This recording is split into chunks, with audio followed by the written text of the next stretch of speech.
Deputy CM గా పవన్ కళ్యాణ్ బాధ్యతలు చేపట్టిన తర్వాత జనసేన నేత పృథ్వీ గారు ఆయనకి శుభాకాంక్షలు తెలియజేశారు. ఆయన ఏ విధంగా స్పందించారు ఏంటి ఆయన మాటలను అడిగి తెలుసుకున్నాం. సార్ చెప్పండి, డిప్యూటీ సీఎం గా పవన్ కళ్యాణ్ గారు బాధ్యతలు చేపట్టారు, మీరు విషయాలు చెప్పారు, ఏ విధంగా చూడొచ్చు? అద్భుతం అమ్మా. ఇప్పుడు నిలబడి మొక్కు తెచ్చుకున్నట్టు వెంకటేశ్వర స్వామి గారి దగ్గరికి వెళ్ళి మనం ఆ స్వామిని దండం పెట్టుకున్నట్టు పవన్ కళ్యాణ్ గారిని చూడంగానే నాకు అదే ఫీలింగ్ కలిగింది. ఎవడ ఎన్ని మాట్లాడుకున్నా ఒక జన సైనికుడిగా ఒక యుద్ధంలో మేము గెలిచాం, వాళ్ళది సిద్ధం అయితే మాది యుద్ధం. మేము సిద్ధం అన్నారు, వెళ్ళిపోయారు పక్కకి, ఓడిపోవటానికి సిద్ధం అని. మేము యుద్ధం అన్నాం, గెలవటానికి యుద్ధం అన్నాం, గెలిచాం. కాబట్టి మా డిప్యూటీ సీఎం గారిలో చూస్తే ఆ ఆనందాన్ని వర్ణించలేం మాటల్లో. పేద ప్రజలకు దొరికిన పెన్నిది. సో రాజకీయాలు కద్దరు బట్టలు వేసుకున్నా కూడా కద్దరు వాసన అంటున్నటువంటి నాయకుడు.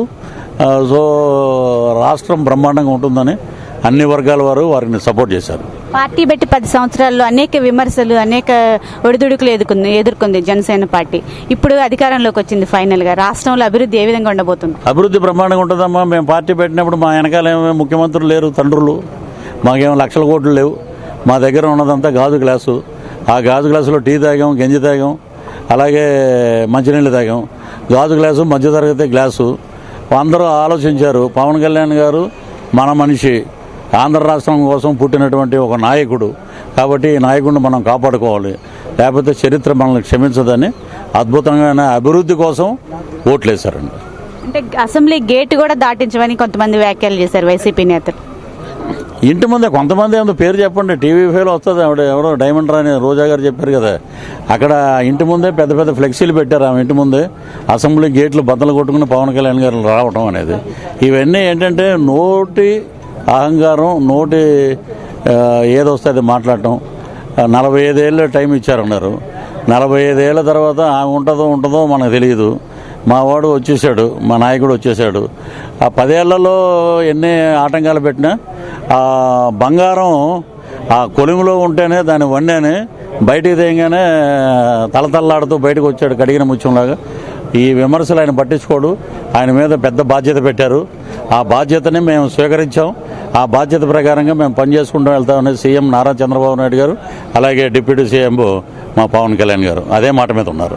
గత 5 సంవత్సరాల్లో సినీ ఇండస్ట్రీ అనేక ఒడిదుడుకులు ఎదుర్కొంది. ఆంధ్రప్రదేశ్లో చూసుకున్నట్లయితే కనుక ఇప్పుడు ఏ విధంగా ఉండబోతుంది? ఇప్పుడు బ్రహ్మాండంగా ఉంటుందమ్మా. అంతకుముందు ఎఫ్డీసీ చైర్మన్గా విజయచంద్ర గారు షిరిడి సాయిబాబా క్యారెక్టర్ ఇస్తారు, ఆయన చేశారు. తర్వాత ఆయన ఎక్కడ ఉన్నారో కూడా ఎవరో తెలియదు. తర్వాత నేను ప్రమాణ స్వీకారం అప్పుడు సంతకం పెట్టడం చూసా, కానీ మళ్ళీ ఆయన ఎక్కడికి వెళ్ళారో తెలియదు. తర్వాత ఈయన వచ్చాడు, రాజా అంటాడు కదా, ఆయన వచ్చాడు. ఆయన ఏం చేసింది ఏమీ లేదు. సో ఇక ఏంటంటే దానికి తగ్గట్టు బ్రహ్మాండమైన అద్భుతమైన వ్యక్తుల్ని ఎఫ్డీసీ చైర్మన్గా తీసుకొస్తారు. సో రాష్ట్ర చలనచిత్ర పరిశ్రమగా ఆల్రెడీ కందుల దుర్గేష్ గారు వచ్చారు. సినిమాటోగ్రఫీ, టూరిజం ఆయనే ఉన్నాయి. సో అద్భుతంగా సినిమా పరిశ్రమ అద్భుతంగా ఉంటుందంటే కారణం ఏంటంటే పవన్ కళ్యాణ్ గారు పిఠాపురంలో గెలవంగానే లైట్ బాయ్స్ ఉన్న ఇండస్ట్రీలో వాళ్ళందరూ కలిసి కొన్ని లక్షల రూపాయలు ఖర్చు పెట్టి మందు సామాన్లు కానీ స్వీట్లు కానీ హైదరాబాద్ మొత్తం పంచారు. అదే మన చిత్ర పరిశ్రమ ఐక్యత.